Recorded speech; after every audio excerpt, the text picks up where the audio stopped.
Salut à tous, j'espère que vous allez bien. Je suis ravie de vous retrouver aujourd'hui pour la réalisation du collier pour chien. Donc on est sur la deuxième partie du tuto. La première partie était sur le matériel à utiliser. Je vous invite vraiment à consulter cette petite vidéo que je remets dans le i. Elle est assez importante car elle vous donne toutes les bonnes astuces et les bons plans pour la sangle, où trouver les rubans, quelle aiguille utiliser dans sa machine à coudre car ça a son importance, sinon ça casse, etc. etc. Donc n'hésitez pas à aller la voir. En attendant, on rentre dans le vif du sujet, c'est-à-dire le tuto pas à pas pour réaliser le collier pour chien. De mon côté, j'ai donc une sangle marron et un ruban au ton orangé et beige. Pour le fil du dessus, je vais donc choisir un fil beige aux couleurs du ruban, de sorte à ce que ce soit le plus discret possible. Et pour le fil du dessous, pour commencer, je vais utiliser un fil marron de la même couleur que la sangle pour avoir une belle finition. De la même façon, quelque chose qui soit assez discret. Avant de commencer à coudre le ruban sur la sangle, je fais des tests. Je regarde, je positionne mon ruban sur la sangle, j'essaye de regarder quelle est la meilleure distance pour que le ruban soit positionné le plus au centre possible. De mon côté, je n'utilise pas d'aiguille, ni d'épingle, etc., ni de pince. Après, vous pouvez le faire, mais moi je préfère y aller petit à petit, vous allez le voir en vidéo. Avant de passer à la couture, je n'hésite pas à brûler les extrémités de ma sangle, ça évite qu'elle s'effiloche tout simplement.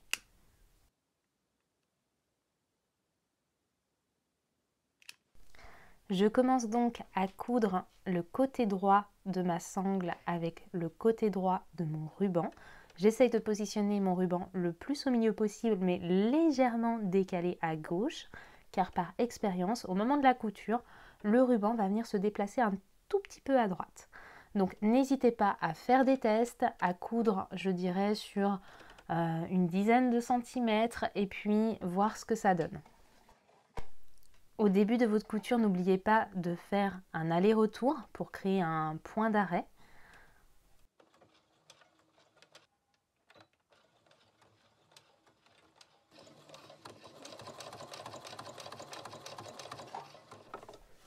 Et au bout de 10 cm, pareil, vérifiez l'arrière de votre sangle, vérifiez qu'il n'y a pas de nœud, que tout se passe bien, que la pression de votre machine elle est bonne, etc.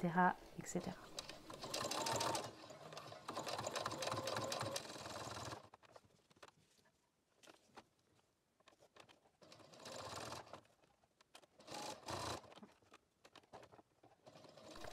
Une fois que vous avez fini la première longueur, vérifiez que tout est bien. N'hésitez pas aussi à vérifier derrière pour que toutes les coutures soient OK. Et puis vous pouvez retourner votre sangle pour faire l'autre côté.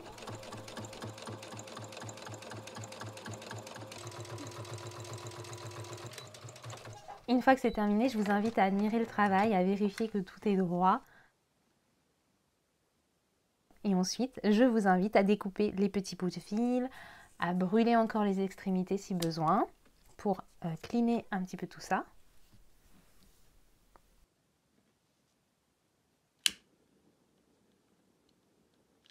Et ensuite, on va pouvoir passer à la bouclerie. Donc vous allez prendre votre boucle d'attache, vous allez la séparer. Vous allez prendre l'une des extrémités, vous pouvez prendre celle que vous souhaitez. Et vous allez l'enfiler dans le côté gauche de votre sangle avec le ruban. Et vous allez laisser environ 6 cm d'espace.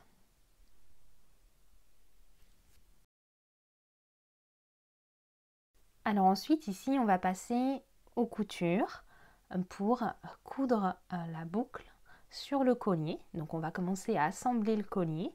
Vous allez faire une couture droite à ce niveau-là. Donc moi, personnellement, je fais 4 longueurs. Ça permet vraiment de solidifier le collier. Donc n'hésitez pas à faire la même chose.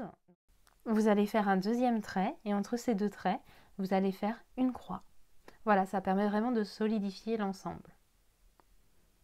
Pour cette étape, il va falloir changer le fil du dessous, puisqu'en fait, dessous, ce n'est plus la sangle, mais ça va être le ruban. Et du coup, pour que ce soit harmonieux et joli, il va falloir mettre la même couleur que le dessus. Donc, il va falloir changer tout ça. Et c'est parti pour la couture.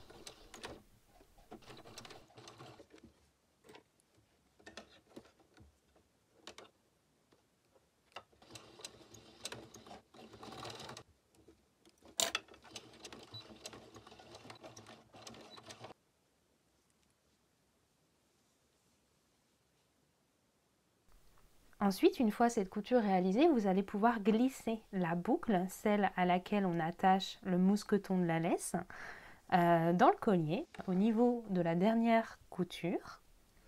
Et vous allez faire exactement la même chose. Vous allez faire une première couture droite, une deuxième couture en parallèle droite, toujours avec 4 allers-retours.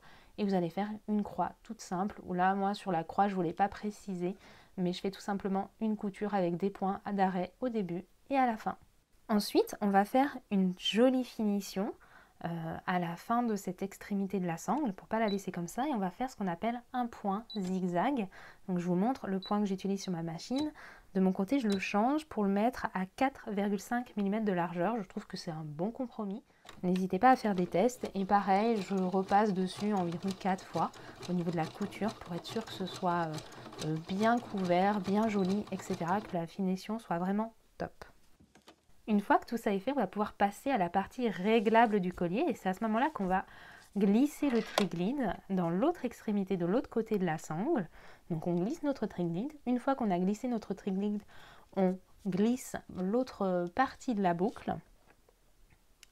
Et c'est à ce moment-là que ça devient un tout petit peu plus compliqué. Et encore, vous allez le voir, je vous le montre bien en vidéo. Vous allez prendre votre sangle, la reglisser dans le triglide. Donc n'hésitez pas à laisser de la place et à la remettre. Voilà, donc votre triglide passe 2 fois dans la sangle.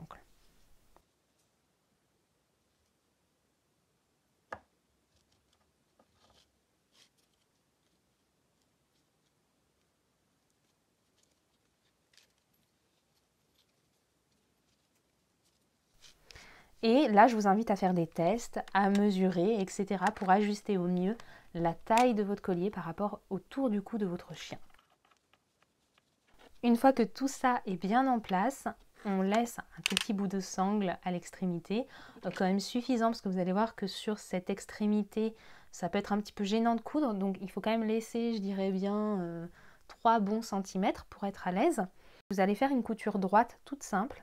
Et puis pour que ce soit joli, pareil, je finis par mon petit point zigzag.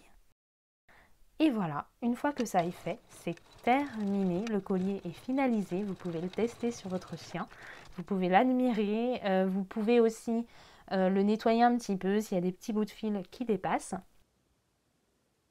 De mon côté, je vous dis à très bientôt dans la prochaine vidéo.